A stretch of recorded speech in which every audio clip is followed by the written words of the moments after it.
How did people survive when the temperature inside their homes dropped below that of a modern freezer? Winters on the Great Plains weren't just cold. They were deadly trials that blurred the line between life and eternal sleep. The cold seeped through the cracks in wooden huts, froze the water in buckets by the hearth, and turned blankets into icy shells.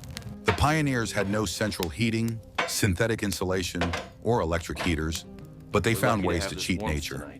Their methods of combating the cold were a mixture of ingenuity, desperation, and centuries of experience passed down from their ancestors.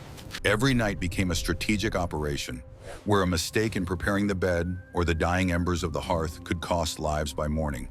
They used the earth itself, the skins of extinct animals, and hot stones to create tiny islands of warmth in an ocean of icy wind. Watch the video to the end to learn how ordinary straw and the right earthen floor architecture allowed people to wake up alive after nights when the mercury in the thermometer froze.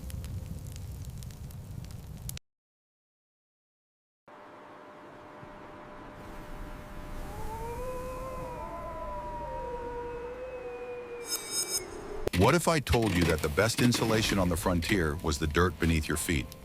The first and most important step to surviving minus 50 degrees Fahrenheit was not fire, but choosing the right home, which was often half underground. Dugouts and sod houses, known as soddies, had the unique ability to maintain a constant above freezing temperature even in the most severe cold. Thick walls of sod up to a meter wide acted as a giant heat accumulator, slowly cooling down during the night. The pioneers quickly realized that a wooden frame house on an open plain was a sure death from hypothermia without a huge amount of firewood. Inside such an earthen fortress, a microclimate was created that was radically different from the external environment. When a blizzard raged outside, the temperature inside was maintained at a level sufficient to prevent freezing to death. Although it was far from comfortable, the walls were covered with old newspapers or fabric, not only for beauty, but also for additional wind insulation. The floor was often left earthen, tamped down to the consistency of stone, which allowed geothermal heat to be retained. It was this contact with the earth that saved families when fuel supplies were running low. However, this type of architecture had a downside, requiring constant attention and repair. In the spring and during thaws, the roofs began to leak, turning the dwelling into a dirty swamp. But in winter, when the frost froze the moisture, the turf became a solid and impermeable barrier to the wind. The windows in such houses were tiny and often covered with oiled paper instead of expensive glass. This minimized heat loss, turning the house into a dark but warm burrow. The settlers' engineering minds did not stand still, and they constantly improved their earthen shelters. The entrance to the house was often made on the south side to catch the maximum amount of rare winter sun and avoid direct blows from the north wind.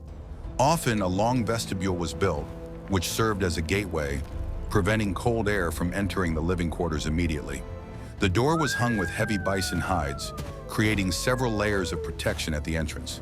The design of the beds in such houses was also part of the heat conservation system. They were never placed against the outer walls, where the cold seeped through the turf.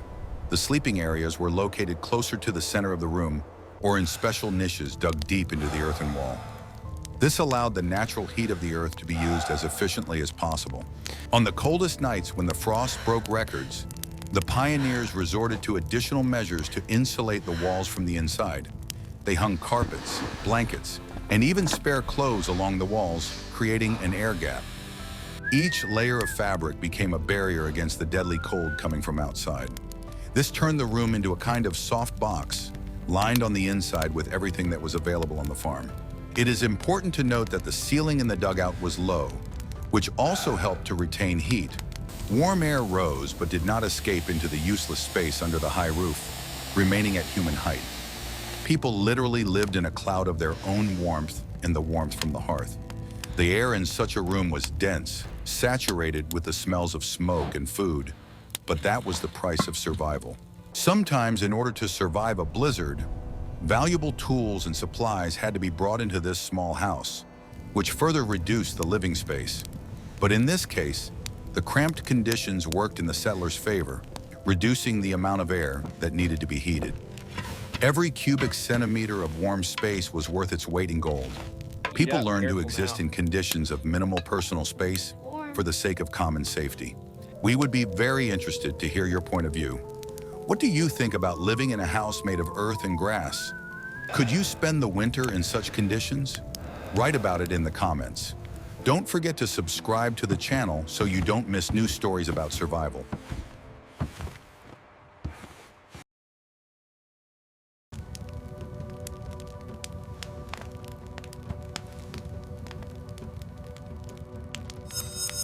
Are you ready to learn the truth about what a pioneer's bed was really made of? It was not just a piece of furniture for rest, but a complex engineering structure designed to preserve every calorie of human heat. The bed was based on a frame onto which ropes were stretched to form a springy mesh, a straw mattress, a tightly stuffed bag of dry grass or corn leaves was placed on top of the ropes. The straw served as an excellent insulator, blocking the cold coming up from the floor. But the main secret was the feather bed, a huge bag filled with goose or duck down and feathers. The pioneers collected feathers for years, plucking their domestic birds to create this life-saving layer. The feather bed worked like a thermos, trapping warm air inside its numerous cavities. A person literally sank into a cloud of warmth that enveloped them on all sides. The fluffier and thicker the feather bed, the better the chances of not freezing. A system of heavy patchwork quilts, hand-sewn from scraps of old clothing, was placed on top of the sleeper. Woolen fabrics, flannel, denim, anything that could add weight and density was used. These quilts were heavy, pressing the person down onto the feather bed and creating an airtight cocoon. Such quilts could weigh several kilograms, but this feeling of heaviness was associated with safety. This structure was topped with a bison hide, or robe, as it was called on the frontier. The thick, curly bison fur had phenomenal thermal insulation properties, surpassing any wool. The skin was placed with the fur inside, against the body, or on top of the blankets, with the fur facing down to trap the heat. One such skin could replace 3 wool blankets and was the most valuable item in winter life. Caring for such a bed required daily effort and a strict ritual. Every morning, the straw in the mattress had to be beaten and shaken so that it would not clump together and would retain an air layer. The duvet was also beaten, filling it with air, which was the main insulator. If this rule was neglected, the bed became flat, cold, and useless. It was also important to dry the bedding by the fire before going to bed to remove any moisture. Moisture was the #1 enemy. Damp fabric instantly drew heat from the body. Pioneers hung blankets by the stove or fireplace an hour before bedtime to fill them with heat. Getting into a hot bed was one of the few pleasures of a harsh life. Bedding was made of flannel, a soft cotton fabric with a brushed finish. Unlike smooth linen, flannel was warm to the touch and did not chill the skin upon first contact. Sheets were rarely changed, as washing in winter was a Herculean task. Chests with clothes or other items were often placed under the bed to reduce drafts across the floor. People tried to fill the space under the bed to create an additional barrier against the cold. Sometimes the legs of the bed were placed in jars of kerosene to protect against insects, but this was not relevant in winter. This multi-layered system allowed people to sleep in relative comfort, even if the water in the room froze. Body heat, reflected by the feather bed and retained by the blankets, created a temperature close to tropical right under the layer of fur. In the morning, climbing out of this cocoon into an icy room was a real test of willpower. What do you think was the most important element of this bedding design for retaining heat? You will find the answer to this question in the next chapter, where we will talk about fuel.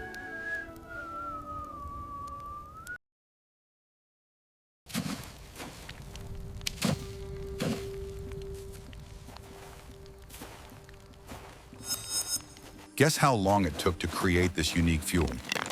On the endless plains where trees were as rare as gold, the pioneers had to look for alternative sources of energy. With no firewood available, settlers turned their attention to what lay in abundance at their feet: dried bison dung. These hard, disc-like patties were called prairie coal, or chips. Collecting chips was a constant activity in which all family members participated. Huge piles of this fuel were stacked in pyramids near the house, taking care to keep them dry. Bison dung burned with an even hot flame, similar to peat burning. It gave off a surprising amount of heat and smoldered for a long time, which was ideal for nighttime heating. However, this fuel had its own peculiarities that took some getting used to. When burned, it emitted a pungent, sweetish smoke that permeated everything in the house: clothes, food, hair. The smell of burning manure became the smell of the frontier, a constant companion on winter evenings. Ventilation in dugouts was poor, and this smoke often caused coughing and eye irritation. The second most popular type of fuel in treeless areas was twisted grass, or hay. The pioneers invented special devices to twist bundles of dry grass into dense bundles resembling logs. These grass cats, or loaves, burned very quickly, flaring up like gunpowder. To maintain heat with grass, it was necessary to continuously throw new bundles into the furnace every few minutes. This meant that in severe frosts, someone had to constantly stand guard at the stove without closing their eyes. The duty was distributed among the adult members of the family, who took turns every few hours. They also used dry corn and sunflower stalks, which gave off a short-lived but intense heat. The stalks were tied into tight bundles, trying to make them as compact as possible. Corn cobs without kernels were also used, as they burned a little longer and cleaner. The pioneers learned to evaluate any object in terms of its combustibility. In extreme cases, when all supplies ran out, furniture or parts of the house itself were used, but this was an act of desperation. The most valuable resource was coal, which could sometimes be found or bought from the railroad. But for most remote farms, coal remained an unattainable luxury that cost a fortune. The art of fire management lay in the ability to preserve the coals until morning, so as not to waste precious matches. At night, the flames were smothered by covering the coals with ash so that they smoldered slowly, giving off a minimum of heat but not going out.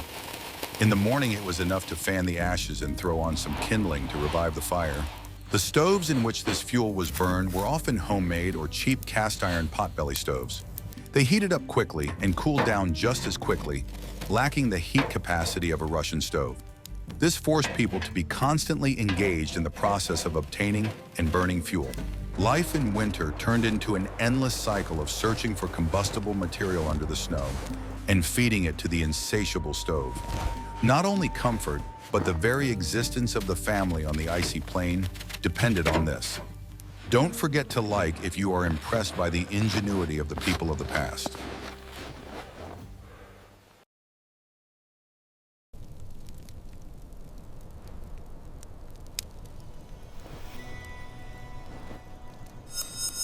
Want to know a secret that will change your life if you find yourself in a cold house? The pioneers of the Wild West understood one simple truth very well. It was practically impossible to heat a huge volume of frosty air in a drafty room. It was much more effective to focus all efforts on heating a small space inside the bed. That is why they used objects with high heat capacity that worked as personal heaters.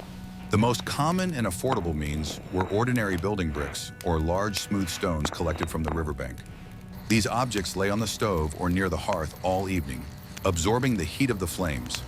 By the time they went to bed, they had become real energy accumulators. The pioneers waited patiently for the stone to heat up to the right temperature so that it could give off heat for as long as possible.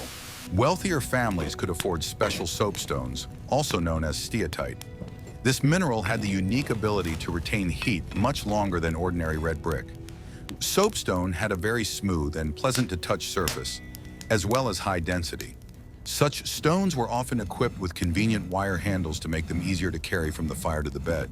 Such hot water bottles were considered valuable property in a migrant's home.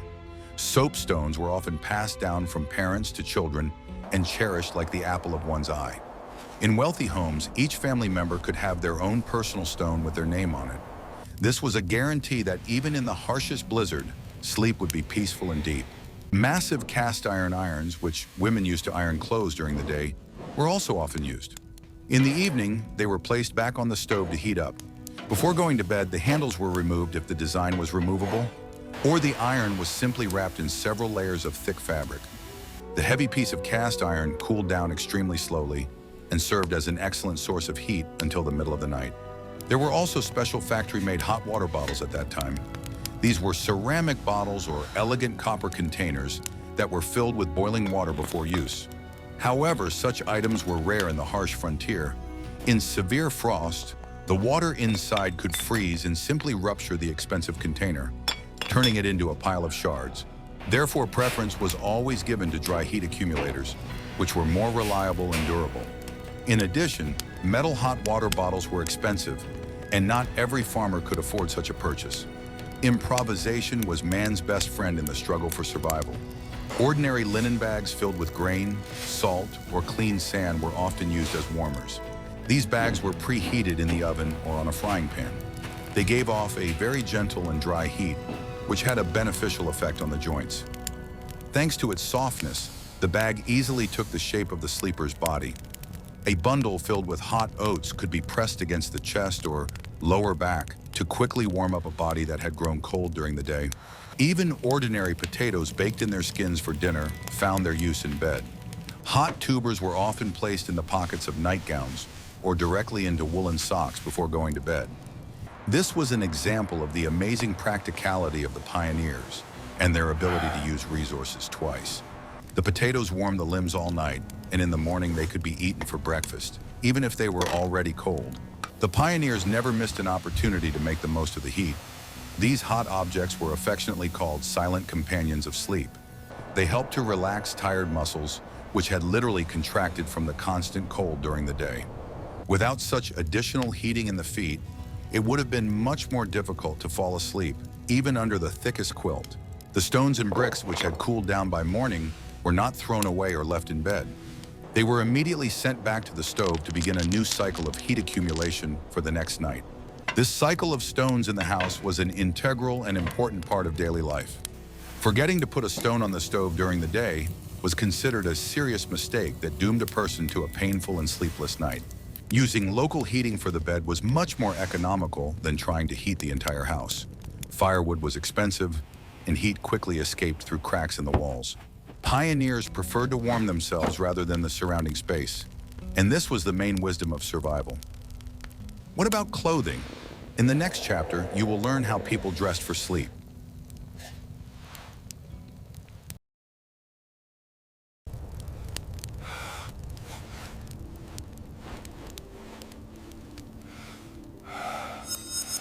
Sleepwear on the frontier had almost nothing in common with our modern pajamas. In those days, it was real equipment designed to retain body heat in all conditions.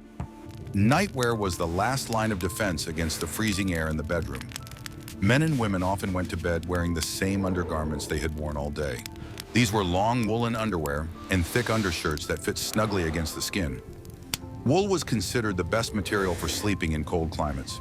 Its main advantage was that it continued to warm a person even when it became damp with sweat. Cotton in such conditions quickly turned into a cold and sticky compress that only took away energy.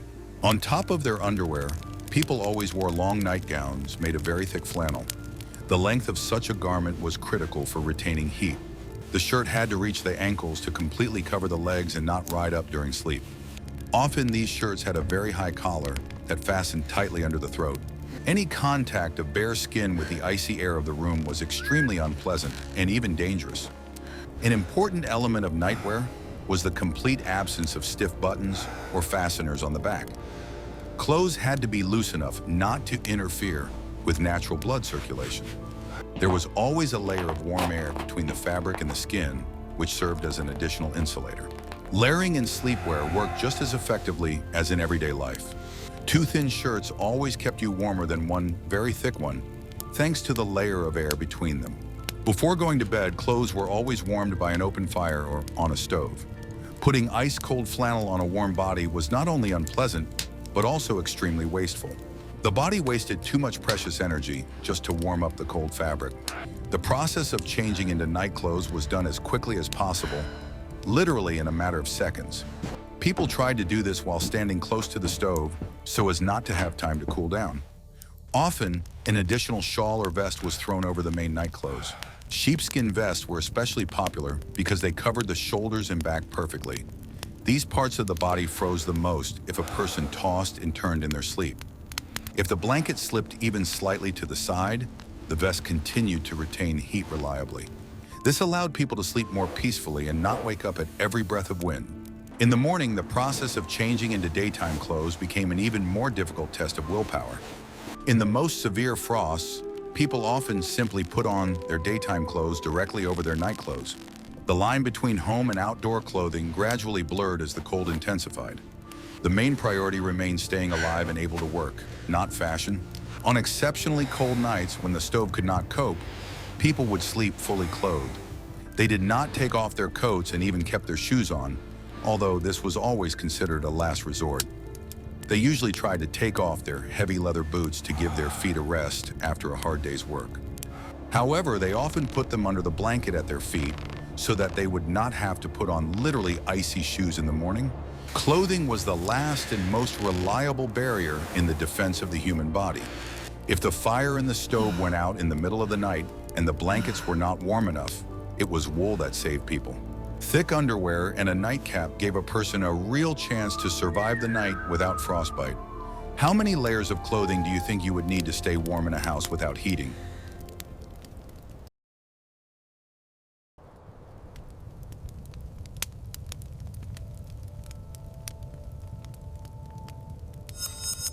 What if I showed you a time machine that would take us back to an era when snow was a friend, not an enemy? Modern people see snowfall as a problem that needs to be urgently cleared from sidewalks and parking lots. However, the first settlers had a completely different attitude toward winter precipitation. They quickly noticed the paradoxical property of freshly fallen snow, which was actually an excellent natural insulator. When heavy snowfalls began, the owners did not rush to clear the snowdrifts around the house down to the ground. On the contrary, they deliberately took shovels and raked the snow right up to the walls of their dwelling. The whole family went outside to create high white mounds, which sometimes reached the windowsills or even higher. This technique was widely known and called banking. Such an artificial snow wall reliably closed all the gaps in the lower crowns of the wooden log house. It also helped to seal the drafty places in the turf masonry, completely blocking the path of icy drafts. Snow consists of 90% air and works on the principle of modern foam or mineral wool. This natural material retained precious heat inside the house and prevented frost from reaching the walls. The thicker the layer of snow outside, the warmer it was inside the room. But snow alone was not enough, so other improvised means were used to insulate the foundation. Manure, straw, dry earth, and fallen leaves were used. In late autumn, before the first frost, a zybalinka was built around the house. It was a special box made of boards or stakes driven into the ground, which surrounded the house along its perimeter. It was tightly filled with any available material that could serve as insulation. This structure protected the subfloor from deep freezing. Maintaining a positive temperature under the floor was critical for the family's survival. It was there, in the crawl space, that potatoes, carrots, and other vegetables were stored to feed the family throughout the winter. If the frost reached the crawl space, the entire harvest would turn into an icy mush and rot at the first thaw. Windows were the most vulnerable point in the defense against the cold, as they allowed a tremendous amount of heat to escape. Glass in those days was thin and expensive, and sometimes it was replaced with oiled paper. It froze almost instantly, covering itself with a thick layer of patterned ice from the inside. In order to reduce heat loss in any way possible, the windows had to be seriously barricaded. Outside, window openings were often covered with animal skins, old thick blankets, or pieces of felt. They were nailed directly to the wooden frame without any concern for aesthetics.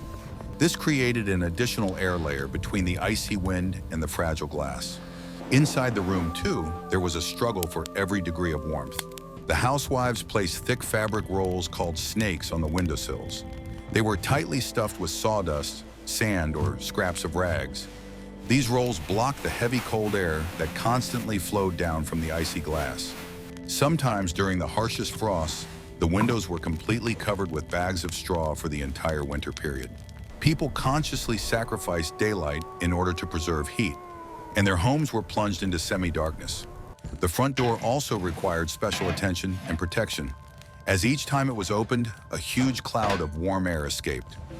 Outside, a temporary vestibule was often built, made of carved snow blocks or intertwined branches. Nature itself suggested the right solutions to the settlers. The pioneers carefully observed wild animals and their habits. They saw how animals burrowed deep into the snow to survive blizzards and simply copied their behavior. People literally wrapped their homes in thick snow coats. This external protection was only the first line of defense in the long winter war against the cold. If the house was well prepared and covered with snow, the temperature inside could be significantly higher than outside. The difference was sometimes 10 or 15 degrees compared to an uninsulated building, which could save lives. In the next chapter, you will learn how the diet changed to combat the cold.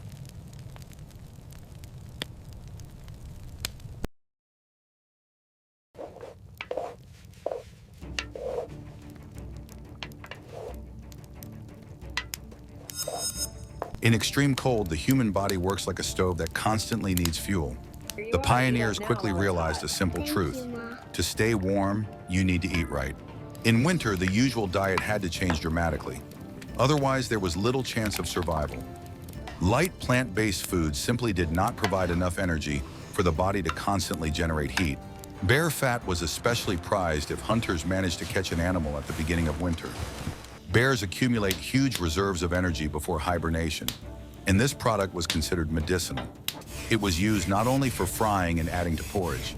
It was generously rubbed on the face, ears, and hands before going outside to protect the skin from frostbite and wind.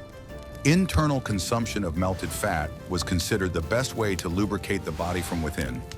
Settlers believed that it reliably protected against colds and lung diseases. Carbohydrates were also important, although they came second to fats. Cornbread, thick molasses, dried fruit, and beans provided quick energy for work. Hot porridge with lots of oil or fat was a typical pioneer breakfast. This food helped the body wake up and immediately begin to actively fight the morning cold. Thick, dark, and sweet syrup was a source of instant energy. This boost of energy was necessary for hard physical work in the cold, such as chopping wood. Hot drinks played a huge role in maintaining body temperature throughout the day. Coffee was drunk by the leader, but often it was not real coffee beans, but a substitute. It was brewed from roasted barley, chicory roots, or even acorns. This liquid was drunk not for the caffeine or exquisite taste, but solely for the warmth. A mug of boiling water with a spoonful of fat and hot spices could quickly warm a person up. The heat spread from within, helping to restore strength after exhausting work outside. Preparing meat for the winter was a matter of life and death for the entire community. Pork was salted in huge quantities, smoked in chimneys, and stored in barrels with strong brine. In winter, when the frosts were stable, animal carcasses could be stored more easily. They were simply hung in a cold barn or attic, frozen to the state of solid stone. Pieces of meat were cut from these frozen carcasses with an axe as needed and immediately thrown into the cauldron. The lack of fresh vegetables and vitamins was a serious problem during the long winter. The pioneers saved themselves with sauerkraut and various pickles prepared in the fall. The acidic environment perfectly preserved vitamin C in vegetables, reliably protecting people from scurvy and tooth loss. The cellars were filled to capacity with jars and wooden barrels of supplies. It was a real strategic energy reserve, which was guarded like the apple of one's eye. Alcohol was consumed, but with great caution and an understanding of the risks. Whiskey or brandy could give a false and dangerous feeling of warmth, as alcohol dilates the blood vessels. A person felt hot, but in reality, they began to lose heat even faster.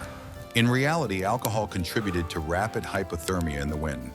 It was used more as a pain reliever or to rub numb limbs than to warm up in the cold. People knew many stories of those who drank too much and froze in the snowdrifts. Food remained the only and most reliable source of internal heat. Without enough calories, no woolen blankets or thick walls could save a person from gradually freezing to death. Eat to live. On the frontier, this was a literal rule.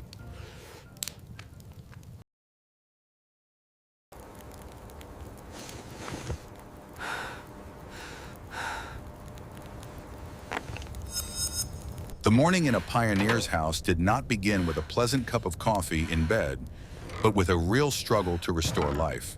The temperature in the living quarters often dropped well below zero by dawn. The water in the large wooden bucket standing by the door froze to the bottom, turning into a solid block of ice. In the wash basin, the water was covered with such a thick and durable crust that it could not be broken with a finger. The first task of the person who woke up in the house before everyone else was to immediately break this ice with a heavy object. It was necessary to melt the water as quickly as possible for washing and to start preparing a meager breakfast. The person acted quickly, trying not to waste a second, while the remnants of warmth still lingered under the blanket. Every movement in the icy air required enormous willpower.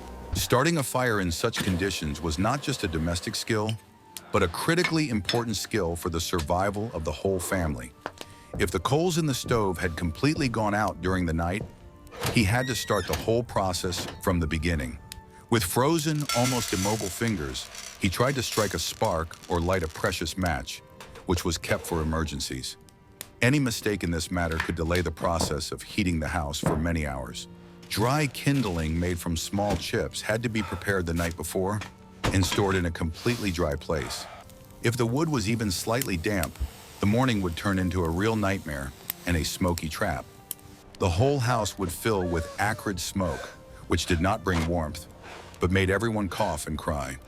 Only when the flames began to roar confidently in the chimney could one relax a little. On such nights, the walls of the house were often covered with fluffy white frost from the breath of sleeping people. When the stove finally began to work at full capacity, this frost began to slowly melt. Water began to drip down the walls and corners, creating a heavy and unpleasant dampness in the room. This constant alternation between complete freezing and thawing was extremely destructive, both for the dwelling itself and for people's health. Getting out from under warm blankets at such a moment was physically painful, as if one were diving into an ice hole. People did it with a sharp jerk, trying to put on heavy outer clothing as quickly as possible. No one ever walked around the house in light clothing or negligee. It was an unaffordable luxury. The entire morning routine was performed at a pace reminiscent of a forced march, so that physical activity would quickly get the blood flowing through the veins. Preparing breakfast also took a tremendous amount of time, as literally all the food was frozen solid. It was impossible to simply cut the bread. It had to be chopped with a heavy knife or warmed up for a long time over the boiler. Chicken eggs, if they managed to be preserved, often cracked from the expansion of the ice inside. They had to be fried in a pan right there, frozen, without waiting for them to thaw. Livestock required daily care, regardless of the weather raging outside the thin walls. Men went out into the pitch darkness and bitter cold to feed the animals and break the ice in the deep troughs. Often, their first task was to spend a long time digging the barn doors out from under the huge snowdrifts that had accumulated over the long winter night. Without this hard work, the animals could die of thirst and hunger in just a day. During this time, the women took care of the household chores in conditions where even a simple wet rag would freeze in their hands. Any serious laundry or washing of wooden floors was postponed until the warmer days of spring. All the morning hours were devoted exclusively to maintaining life-saving warmth and preparing hot meals. Every bucket of water and every armful of firewood came at the cost of enormous physical effort. The small windows in the house remained frozen shut until almost noon, letting in only very dim light. The living space was constantly in semi-darkness, lit only by flashes of fire from the stove or a dim kerosene lamp. This created an oppressive atmosphere of isolation and complete separation from the outside world. The world shrunk to the size of a single room where life flickered. Children, if they were too young to help with the housework, often stayed in their beds until the house warmed up a little. This was a proven way to save energy and protect the weakest members of the family from dangerous hypothermia. They were much safer under layers of old blankets than on the cold floor. Parents tried not to let them into the common room until the thermometer rose above zero. This whole morning ritual was a cruel and daily test of each person's strength. Surviving the long night was only half the battle. They had to find the strength to start a new day in an endless struggle against the merciless elements. People learned to appreciate every moment of warmth and every sip of hot tea. Each such morning was a small but very important victory of man over death.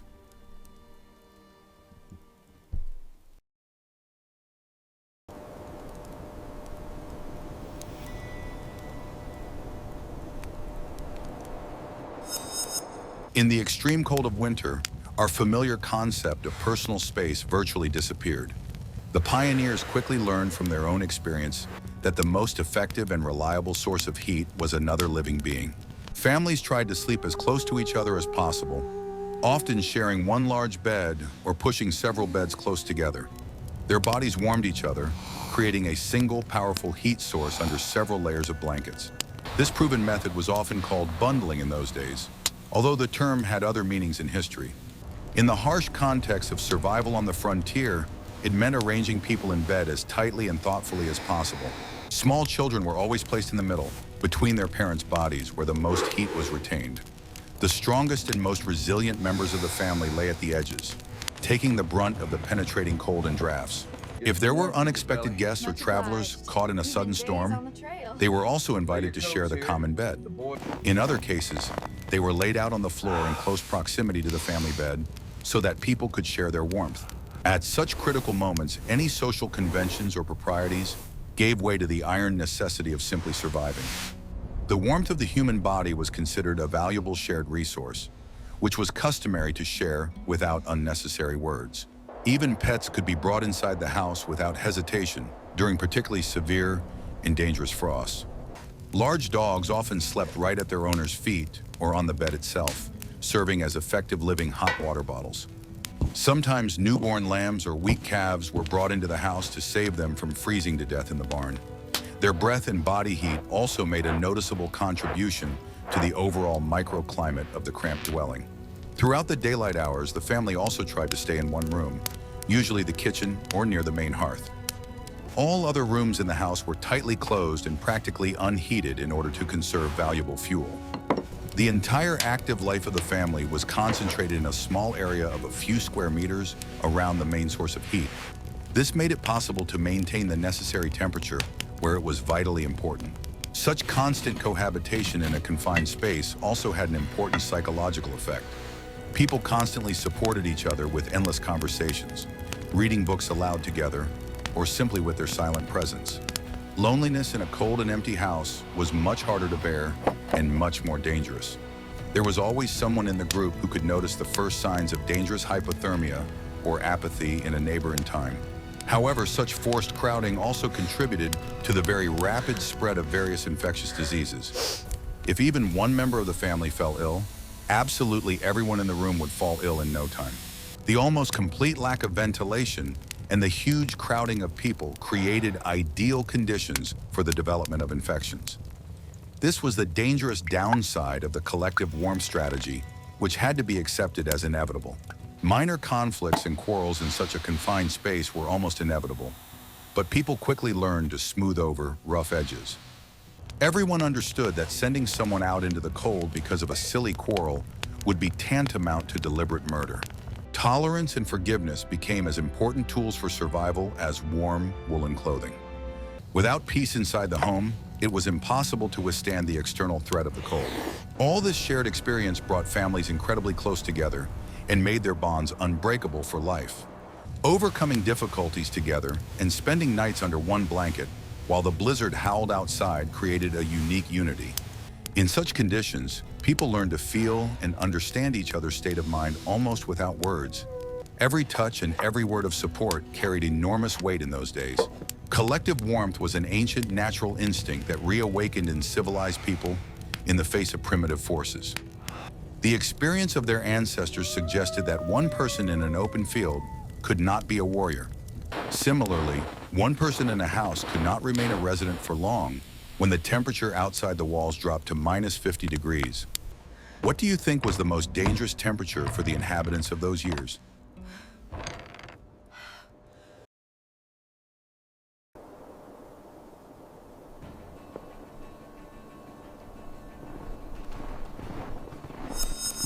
Cold was not the only threat of winter nights. The desire to seal the house as tightly as possible, plug every crack, and cover the windows with snow led to the danger of suffocation. In small, airtight dugouts with a burning stove, oxygen quickly burned out and carbon monoxide accumulated. It was a silent killer that could take the lives of an entire family in their sleep. Pioneers had to balance the fine line between keeping warm and the need for ventilation. Experienced settlers knew to leave a small vent or open the door from time to time, even if it let in a blast of icy air. Fresh air was necessary, but it was freezing. Carbon monoxide from poorly cleaned pipes or smoldering coals was insidious. Headaches, drowsiness, and nausea were the first signs of poisoning. If anyone noticed this, it was necessary to ventilate the room immediately, regardless of the frost. Another psychological problem was cabin fever. Long months of isolation, darkness, cramped quarters, and monotony weighed on the psyche. People became irritable, depressed, or apathetic. The fear of endless winter could break the will to live. The sounds of winter nights were also frightening. The crackling of logs in the walls from the cold sounded like cannon fire. The howling of the wind in the chimney resembled screams. These sounds kept people constantly tense, preventing them from relaxing. The fire in the stove was a living thing that required constant care. The fear that the fire would go out while everyone was asleep was an obsessive idea. Many woke up several times a night in a panic to check the firebox. The lack of news and communication with the outside world heightened the anxiety. A family could be cut off from their nearest neighbors for weeks. If disaster struck, there was no help to be found. The awareness of this vulnerability weighed heavily on the adults. But it was precisely in these conditions that character was forged. People learned to find joy in small things, in a successfully baked loaf of bread, in a sunny day, in the warmth of the hearth. The ability to remain sane in an icy prison was the highest manifestation of the human spirit. Spring came as a liberation. The melting snow and the first warm wind were perceived as a miracle. The survivors emerged from their shelters, pale and emaciated, but victorious over winter. The history of frontier settlement is not only about shootouts and gold. It is about the quiet feat of millions of people who simply managed not to freeze to death. Their experience reminds us of the fragility of human life and the power of will.